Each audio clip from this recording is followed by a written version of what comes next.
আমি নিজে এই স্মৃতিসৌধে 2021 সালের 26শে মার্চ শ্রদ্ধা নিবেদন করতে গিয়ে কিন্তু শেখ হাসিনার আইন শৃঙ্খলা বাহিনী র্যাবের দ্বারা গুমের শিকার হয়েছিল এবং নির্যাতনের শিকার হয়েছিলাম। এটা সত্যি যে আমরা তো আসলে একটা ক্রান্তিকাল মানে অতিক্রম করছি, একটা ট্রানজিশন পিরিয়ড, একটা একটা জায়গা থেকে আর একটা জায়গায় একটা এসছে আর কি।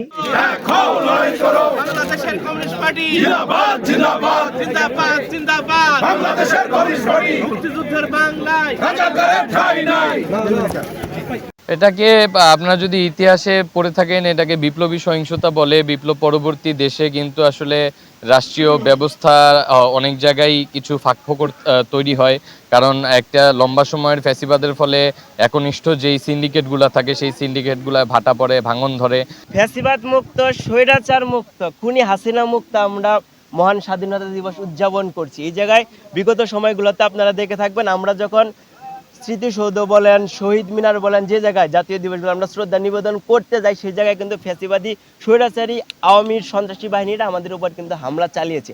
আমি নিজে এই স্মৃতিসৌধে 2021 সালের 26শে মার্চ শ্রদ্ধা নিবেদন করতে গিয়ে কিন্তু শেখ হাসিনার আইন শৃঙ্খলা বাহিনী র্যাবের দ্বারা গুমের শিকার হয়েছিল এবং নির্যাতনের শিকার হয়েছিলাম। যে মহান মুক্তি, যাদের বিনিময়ে আমরা স্বাধীন ভূখণ্ড পেয়েছি, যাদের রক্তের বিনিময়ে আমরা স্বাধীন দেশ পেয়েছি, সেই বীর মুক্তিযোদ্ধাদের প্রতি, সেই বীর সৈনিকদের প্রতি শ্রদ্ধা নিবেদন করতে গিয়ে আমরা হামলার শিকার হই, গুমের শিকার হই, নির্যাতনের শিকার হই। এইটা কিন্তু প্রকৃত স্বাধীনতা আমরা পাই নাই। এখন কিন্তু সকল শ্রেণী, ছাত্র, শ্রমিক জনতা, আপনি দেখে থাকবেন, স্বাধীনভাবে মুক্তভাবে কিন্তু বিচরণ করছে এবং শ্রদ্ধা নিবেদন করতেছে। এবং আজকে দেখুন সকাল থেকে পর্যন্ত কিন্তু কোনো ঝামেলা হয়নি। অথচ বিগত বছর সময়গুলোতে কিন্তু বিরোধী দলের যারা ছিল তাদের উপর কিন্তু শেখ হাসিনার যুবলীগ, ছাত্রলীগের সন্ত্রাসীরা তাদের উপর বর্বরচিত হামলা করেছে। আমরা যেটা বলতে চাই, আমরা যেটা বলি যে স্বপ্নের বাংলাদেশ চাই, আমরা যেন বলতে পারি এইটাই আমাদের স্বপ্নের বাংলাদেশ, এই আশাবাদ ব্যক্ত করি। এটা সত্যি যে আমরা তো আসলে একটা ক্রান্তিকাল মানে অতিক্রম করছি, একটা ট্রানজিশন পিরিয়ড, একটা একটা জায়গা থেকে আর একটা জায়গায় একটা এসছে আর কি। এটা তো এটা ঠিকই আর কি,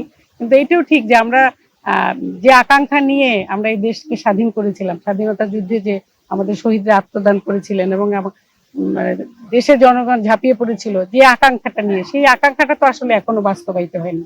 সেই আকাঙ্ক্ষা বাস্তবায়নের লক্ষ্যেই আসলে আমরা একটা গণতান্ত্রিক, অসাম্প্রদায়িক, একটা সমতা ভিত্তিক, নারী পুরুষের এবং সকল নাগরিকের, একটা সকল ধরনের মানুষের একটা যে বৈচিত্র্য যে দেশ বাংলাদেশ, সবার একটা সমতার ভিত্তিতে, একটা ন্যায্যতার ভিত্তিতেই বাংলাদেশ গড়ে উঠবে, এইটাই আমরা চাই।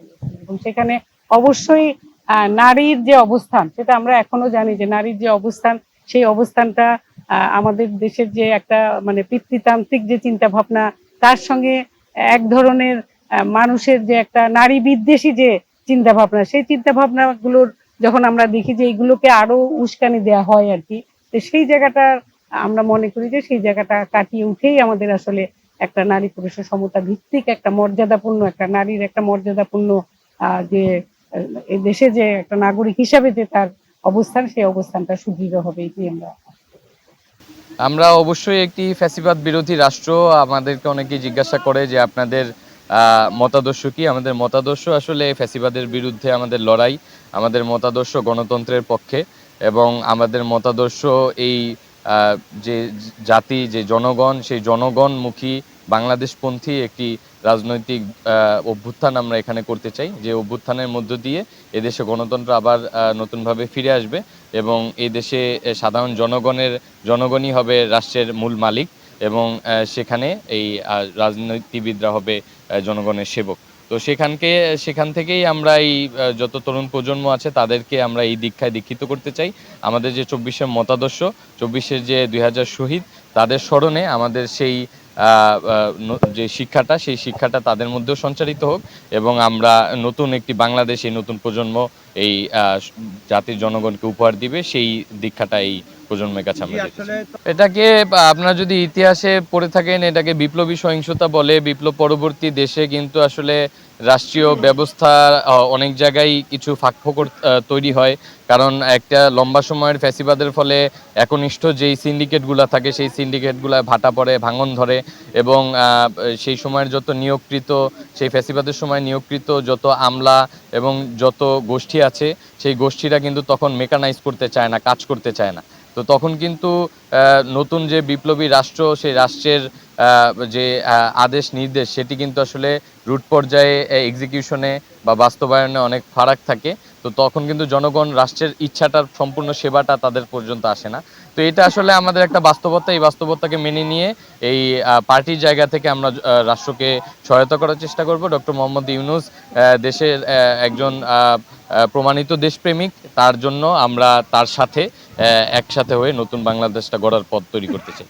এর আগে তো আসলে মসজিদ থেকে শুরু করে স্মৃতিসৌধ, মন্দির থেকে শুরু করে শহীদ মিনার, সব জায়গায় আসলে আমরা দেখতে পারতাম যে একটি নির্দিষ্ট রাজনৈতিক দলের নির্দিষ্ট মতাদর্শের কেনা ভূমি হয়ে গিয়েছিল। সেটা আমরা সেখানে আমাদের যে গণতান্ত্রিক মতামত, আমাদের